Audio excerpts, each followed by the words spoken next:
ಬೆಂಗಳೂರಲ್ಲಿ ಈಗ ಆಟೋ ಚಾಲಕರ ಗೋಳಾಟ ಮುಂದುವರೆದಿದೆ. ದಿನ ಬೆಳಗಾದ್ರೆ ಬಂಕ್ಗಳಿಗೆ ಅಲೆದಾಡುವ ಪರಿಸ್ಥಿತಿ ಅಂತೂ ಇದ್ದೇ ಇದೆ. ನಮ್ಮ ಜೀವನ ಬಾಡಿಗೆ ಕಟ್ಟೋಕೆ ಆಗದೆ ಜಪ್ತಿ ಆಗ್ತಾ ಇದೆ ಆಟೋಗಳು. ನೋಡಿ ಹೆಂಗಿದೆ ಪಾಪ ಆಟೋ ಚಾಲಕರ ಗೋಳಾಟ ಇದೆಯಲ್ಲ. ಸಾಕಷ್ಟು ಕಮಿಟ್ಮೆಂಟ್ಸ್ ಇರ್ತವೆ ಅವರಿಗೆ. ಆಟೋ ಓಡಿಸೋದು ಬಿಟ್ಟು ಇನ್ನೇನು ಕೆಲಸ ಗೊತ್ತಿರಲ್ಲ ಪಾಪ.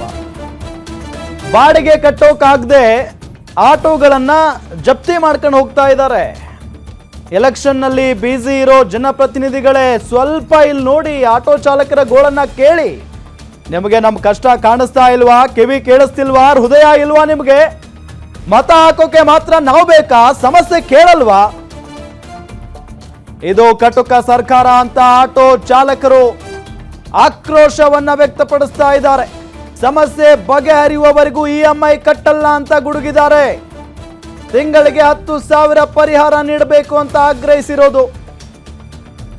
ಬೆಂಗಳೂರಿನಲ್ಲಿ ಆಟೋ ಚಾಲಕರ ಗೋಳಾಟ ಮುಂದುವರಿತಾನೇ ಇದೆ. ದಿನ ಬೆಳಗಾದ್ರೆ ಬಂಕ್ಗಳಿಗೆ ಅಲೆದಾಡೋದೇ ಆಯ್ತು ನಮ್ಮ ಜೀವನ ಅಂತ ಹೇಳಿ ನೋವನ್ನ ತೋಡ್ಕೊಂಡಿದ್ದಾರೆ ಆಟೋ ಚಾಲಕರು. ಕಂಟೋನ್ಮೆಂಟ್ನಲ್ಲಿ ಆಟೋ ಚಾಲಕರು ಆಕ್ರೋಶವನ್ನ ವ್ಯಕ್ತಪಡಿಸ್ತಾ ಇದ್ದಾರೆ. ನಮ್ಮ ಜೀವನ ಅಕ್ಷರಶಃ ಬೀದಿಗೆ ಬೀಳೋದೊಂದು ಬಾಕಿ ಇದೆ. ಈಗ ಇದೇ ರೀತಿಯಾಗಿ ಮುಂದುವರೆದ್ರೆ ನಾವು ನಮ್ಮ ಕುಟುಂಬ ಎಲ್ಲವೂ ಕೂಡ ಬೀದಿಗೆ ಬರಬೇಕಾಗುತ್ತೆ ಅಂತ ಹೇಳಿ ಕಂಟೋನ್ಮೆಂಟ್ನಲ್ಲಿ ಆಟೋ ಚಾಲಕರು ನೋವನ್ನ ತೋಡ್ಕೊಂಡಿದ್ದಾರೆ. ಸೊ ಅಲ್ಲಿನ ಆಟೋ ಚಾಲಕರ ಗೋಳು ಅಥವಾ ಅಲ್ಲಿನ ಆಟೋ ಚಾಲಕರು ತಮ್ಮ ನೋವನ್ನ ತೋಡ್ಕೊಂಡಿದ್ದಾರೆ. ಹಾಗಾದ್ರೆ ಏನೆಲ್ಲ ಮಾತನಾಡಿದ್ದಾರೆ ಅನ್ನೋದ್ರ ಬಗ್ಗೆ ಗ್ಯಾರಂಟಿ ನ್ಯೂಸ್ನ ಪ್ರಧಾನ ಸಂಪಾದಕರಾದ ರಾಧಾ ಹಿರೇಗೌಡರ್ ಮಾತನಾಡಿಸಿದ್ದಾರೆ. ಒಂದು ಗ್ರೌಂಡ್ ರಿಪೋರ್ಟ್ ಕೂಡ ಮಾಡಿದ್ದಾರೆ, ನೋಡೋಣ ಬನ್ನಿ. ವೀಕ್ಷಕರೇ, ಬೆಂಗಳೂರಿನಾದ್ಯಂತ ಆಟೋ LPG ಗ್ಯಾಸ್ ಸಮಸ್ಯೆ ಉಂಟಾಗಿದೆ. ಎಲ್ಲಿ ನೋಡಿದ್ರು ಕೂಡ ನೋ ಸ್ಟಾಕ್ ಬೋರ್ಡ್. ಕಳೆದ 1-2 ವಾರಗಳಿಂದಲೂ ಇಂಥದ್ದೇ ಪರಿಸ್ಥಿತಿ ಇದೆ.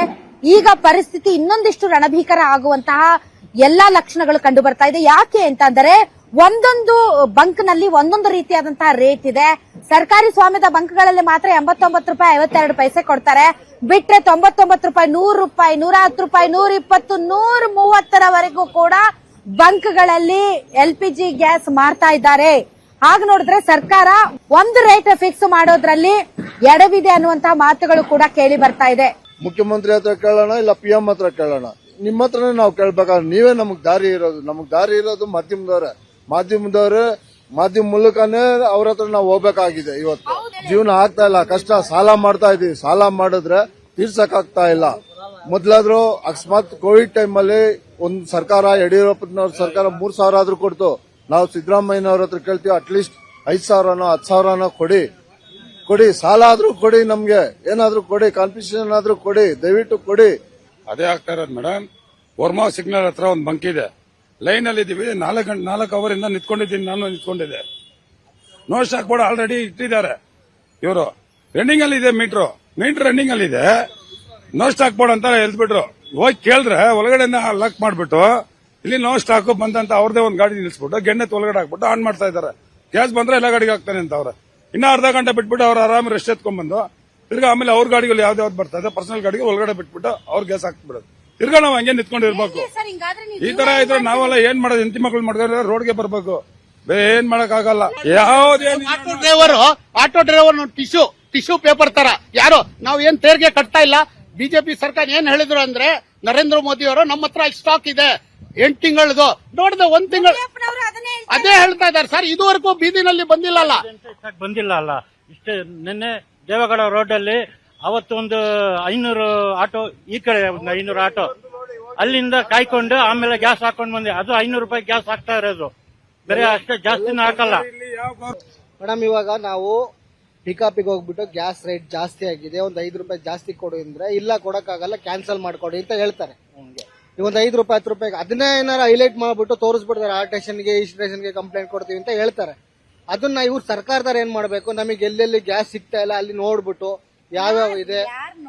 ಈಗ ನಮ್ ಸರ್ಕಾರ ನೋಡ್ಬೇಕು ಮೇಡಮ್. ನಮ್ ಕರ್ನಾಟಕ ಸರ್ಕಾರದಲ್ಲಿ ನಾವೆಲ್ಲ ಓಟ್ ಹಾಕಿಲ್ವಾ?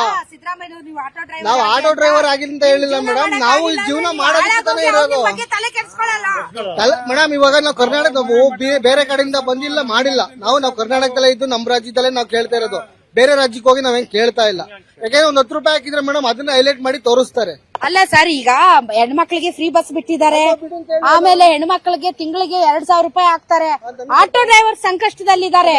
ಒಂದು ಗ್ಯಾಸ್ ಕೊಡಿ, ಬಾಡಿಗೆಯಲ್ಲಿ ನಾವು ದುಡ್ಕೊಂಡ್ ತಿಂತೀವಿ, ಗ್ಯಾಸ್ ಇಲ್ಲ ಅಂದ್ರೆ ಜೀವನ ಹೆಂಗ್ ಮಾಡೋದು? ಅಟ್ಲೀಸ್ಟ್ ಅದಕ್ಕೆ ಸಂಬಂಧಪಟ್ಟಂತೆ ಏನಾದ್ರೂ ಒಂದು ಪರಿಹಾರ ಕೊಡ್ಬೇಕಲ್ಲ ಸರ್ಕಾರಗಳು. ಪರಿಹಾರ ಯಾವ್ದನ್ನು ಕೊಡ್ತಾ ಇಲ್ಲ ಮೇಡಮ್. ಸುಮ್ನೆ ಕೇಳಿದ್ರೆ ಅಲ್ಲಿ ಕೊಡ್ತೀವಿ, ಇಲ್ಲಿ ಕೊಡ್ತೀವಿ, ನೀವು ಅವ್ರನ್ನ ಕೇಳ್ಕೊ ಹೋಗಿ, ಇವ್ರನ್ನ ಕೇಳ್ಕೊ ಹೋಗಿ ಅಂತ ಹೇಳ್ತಾರೆ.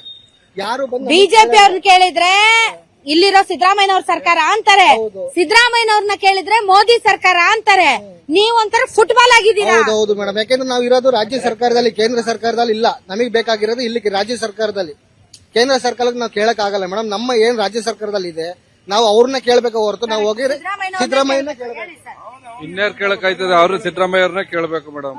ನಾವ್ ಬೆಳಿಗ್ಗೆ ಅಲ್ಲೇ ಎಲೆಕ್ಷನ್ ಮಾಡ್ಕೊಂಡು ಅಲ್ಲಿ ಓಡಾಡ್ಕೊಂಡವ್ರೆ, ಇಲ್ಲಿ ನಮ್ ಕಡೆ ನೋಡೋರೆ ಯಾರು ಇಲ್ದೇ ಇದಂಗ ಆಗ್ಬಿಟ್ಟೈತೆ. ಎಲ್ಲ ಮುಗೀತಲ್ಲ ನಮ್ ಕೆಲ್ಸ. ಇನ್ಮೇಲೆ ಬಂದಾಗ ನಾವ್ ಮಾಡ್ಕೋಬೇಕು. ಏನ್ ಬ್ಯಾಟಿಂಗ್ 500 ರೂಪಾಯಿ 1000 ರೂಪಾಯಿ ಹೋಗಿದ್ರೆ ನೀವೇ ಓಟ್ ಹಾಕ್ತೀರಾ? ಮೇನ್ ಮುಖ್ಯವಾಗಿ ಪ್ರೈಸ್ ಲಿಸ್ಟ್ ಒಂದ್ ಕಡೆ 90, ಒಂದ್ ಕಡೆ 80. ಒಂದು ಪ್ರೈಸ್ ಫಿಕ್ಸ್ ಮಾಡುವಂತ ಫಿಕ್ಸ್ ಮಾಡ್ತಾ ಇಲ್ಲ. ಅಲ್ಲ, ಪೆಟ್ರೋಲ್ ಬಂಕ್ ಅವರು ಯಾರನ್ನ ಕೇಳ್ಬೇಕು, ಅದಾಗರಿ ಇರೋರು ಕೇಳ್ಬೇಕು. ಯಾರು ಕೇಳ್ತಾರೆ? ಅದಕ್ಕೆ ಯಾರು ಕೇಳಲ್ಲ. ಕಿವಿನೇ ಇಲ್ಲ, ಗೌರ್ಮೆಂಟ್ಗೆ ಕಿವಿನೇ ಇಲ್ಲ, ಹಂಗಾಗ್ಬಿಟ್ಟಿದೆ. ನಾವ್ ಏನ್ ಹೇಳ್ಬೇಕು? ಇವಾಗ ಪರಿಹಾರ ಸಿಕ್ಕಿಲ್ಲ ಅಂದ್ರೆ 10,000 ರೂಪಾಯಿ ಪರಿಹಾರ ಕೊಡ್ಬೇಕು. ನಾನು ಬಹಳ ಬಂಕ್ಗಳಲ್ಲಿ ಒಂದೊಂದ್ 2-2 ಕಿಲೋಮೀಟರ್ ಕ್ಯೂ ನಿಂತ್ಕೊಂಡಿದ್ದಾರೆ. ಅವ್ರದ್ದು ಇನ್ನೇನ್ ಕ್ಯೂ, ಅವ್ರದ್ದು ಪಾಳಿ ಬರುತ್ತೆ ಅನ್ನೋಷ್ಟ್ರಲ್ಲಿ ನೋ ಸ್ಟಾಕ್ ಬೋರ್ಡ್. ಪಾಪ ಅಷ್ಟೊತ್ತು ಕಾದಿರೋ ಅವ್ರ ಪರಿಸ್ಥಿತಿ ಬಿಟ್ಟು ಹೋದ್ರೆ ಗ್ಯಾಸ್ ನೋ ಸ್ಟಾಕ್. ಒಂದ್ ಏನ್ ಕ್ವಶನ್ ಇದೆ ಅಂದ್ರೆ, ನಾವು ಫೈನಾನ್ಸ್ ಅವ್ರಿಗೆ, ಬ್ಯಾಂಕ್ ಅವ್ರಿಗೆ ಕಟ್ಟಕ್ ಆಗೋದಿಲ್ಲ. ಯಾವಾಗವರೆಗೂ ಗ್ಯಾಸ್ ನಮ್ಗೆ ಸಿಕ್ಕೋದಿಲ್ಲ, ನಾವು ಫೈನಾನ್ಸ್ ಕಟ್ಟಕ್ ಆಗೋದಿಲ್ಲ. ಫೈನಾನ್ಸ್ ಅವ್ರ ಹತ್ರ ನಾವು ಮನವಿ ಮಾಡ್ತೀವಿ. ಈ ಸರ್ಕಾರ ಹೇಳ್ಬೇಕು, ನಮ್ಗೆ ಗ್ಯಾಸ್ ಬಂದ್ಮೇಲೆ ನಾವು ಫೈನಾನ್ಸ್ ಎಲ್ಲ ಕಟ್ತೀವಿ ಮೇಡಮ್, ಇಲ್ಲ ಅಂದ್ರೆ ಕಟ್ಟಕ್ ಅಲ್ಲಿವರೆಗೂ EMI ತಡ್ಕೊಳ್ಳಿ ಅಂತ ಹೇಳ್ಬೇಕು. ತಡ್ಕೊಳಕ್ ಆಗೋದಿಲ್ಲ, EMI ತಡ್ಕೊಳಕ್ ಆಗೋದಿಲ್ಲ. ಮಾಡ್ತಾರೆ ಫೀಸ್ ಕಾಸು ಕಟ್ಟಿಲ್ಲ ಅಂದ್ರೆ ಗಾಡಿಗಳು ಸೀಸ್ ಮಾಡ್ತಾರೆ. ಸೀಸ್ ಮಾಡಿದ್ರೆ ನಮ್ ಕಾಸು ಹೊರಟೋಗ್ಬಿಡತ್ತೆ. ನಾವು ನೋಡಿ 15 ದಿವಸ ಈ ಎಕ್ಸಾಮ್ಗೆ ನಮ್ಮ ಮಕ್ಳಿಗೆ ಎಲ್ಲಿದ್ದಾರೆ ನಿಮ್ ಸಂಘಟನೆಗಳೆಲ್ಲ? ಎಲ್ಲಿದ್ದಾರೆ ಸರ್? ಎಲ್ಲಿ ಧ್ವನಿ ಎತ್ತುತ್ತಾ ಇದ್ದಾರೆ? ಸಂಘಟನೆಯಲ್ಲಿ ಧ್ವನಿ ಎತ್ತಾರಂದ್ರೆ ಅವ್ರಿಗೆ ಧ್ವನಿ ಎತ್ತಕ್ಕೆ ಆಗ್ತಾ ಇಲ್ಲ. ಅದಕ್ಕೆ ನಾವು ಜೈ ಹಿಂದ್ ಕರ್ನಾಟಕ ಸಂಘಟನೆ ಧ್ವನಿ ಎತ್ತಾ ಇದೀವಿ ಮೇಡಮ್.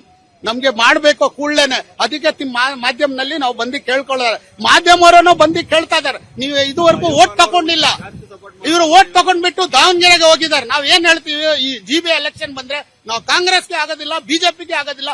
ಯಾವ ಸಂಘಟನೆ ಬೇರೆ ಪಾರ್ಟಿಗೆ ಬೇಕಂದ್ರೆ ಹಾಕೋಣ, ಈ ಸಂಘಟನೆಗೆ 2 ಪಾರ್ಟಿಗೆ ಆಗೋದಿಲ್ಲ. ಅವ್ರು ಎದುರ್ತಾರೆ, ಇವ್ರು ಎದುರ್ತಾರೆ.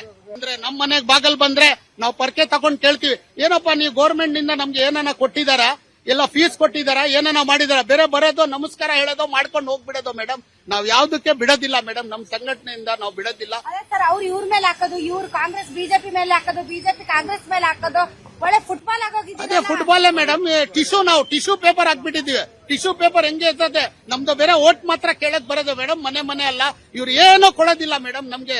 ಈ ಆಟೋ ಡ್ರೈವರ್ ಸಾಯಿಸ್ಬೇಕು ಮೇಡಮ್, ಆ ತರ ಮಾಡ್ಬಿಟ್ಟಿದ್ದಾರೆ. ಇಟ್ಕೊಳ್ಳಕ್ಕೆ ಗ್ಯಾಸೇ ಖಾಲಿ ಮಾಡ್ಬೇಕು ಫುಲ್. ಅಲ್ಲಿದೆ ಇಲ್ಲಿದೆ ಅಲ್ಲಿ ಹುಡ್ಕೊಂಡು ಹೋಗಿ ಅದು ಖಾಲಿಯಾಗಿ ಎಲ್ಲ ನಿಂತ್ಕೋಬೇಕಷ್ಟೇ. ನಿಂತ್ಕೊಂಡು ಆಮೇಲೆ ಹೆಂಗ್ ಮಾಡೋದು ಹೇಳಿ, ನೀವೇ ಹೇಳಿ, ಹೆಂಗ್ ಮಾಡೋದು ಜೀವನ, ಹೆಂಗ್ ಮಾಡೋದು? All right. ಪರಿಸ್ಥಿತಿ ಹೇಗಿದೆ ಅಂತಂದ್ರೆ ಪಾಪ ಯಾರು ಹೇಳೋರಿಲ್ಲ ಕೇಳೋರಿಲ್ಲ ಆಟೋ ಡ್ರೈವರ್ಸ್ ಗಳನ್ನ. ಯಾಕೆ ಅಂತಂದ್ರೆ ಈಗ ಸರ್ಕಾರಗಳಿಗೆ ಬೇಕಾಗಿರೋದು ಅವ್ರವ್ರ ರಾಜಕೀಯ ನಾಯಕರುಗಳಿಗೆ ಬೇಕಾಗಿರೋದು ಅವ್ರ ಬೆನ್ನ ಇವ್ರು ಕೆರೆಯೋದು, ಇವ್ರ ಬೆನ್ನ ಅವ್ರು ಕೆರೆಯೋದು. ಕಾಂಗ್ರೆಸ್ ಮೇಲೆ ಬಿಜೆಪಿ ಹೇಳೋದು, ಬಿಜೆಪಿ ಮೇಲೆ ಕಾಂಗ್ರೆಸ್ ಹೇಳೋದು. ಇಂತಹ ಸಂದರ್ಭದಲ್ಲಿ ಇವ್ರಿಗೆ ಹೇಳೋ ಆ ದೇವ್ರೇ ಬಂದ್ ಕೇಳ್ಬೇಕಷ್ಟೇ, ಹಂಗಿದೆ ಪರಿಸ್ಥಿತಿ.